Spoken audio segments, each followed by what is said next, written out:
Naami ka man sa People's Park, Davao. So, ito yung entrance sa People's Park. Hindi kayo makita. Ano namang word po na kayo. Kasi niya, sobrang init. So, meron kaming pinuntahan.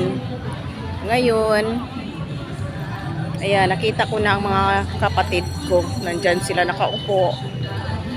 So, ito yung sign sa Davao, durian. Medyo meron na siyang mga kay ano naman siya, old.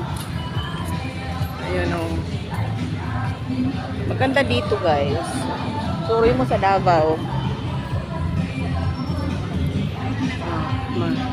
Magkiay-kiay daw mi. So, yan ang parang yan dyan. Museum. Pwede mo makita yung mga history sa Davao. Yan. Nandito din si Manay. Nagkarga og mga prutas.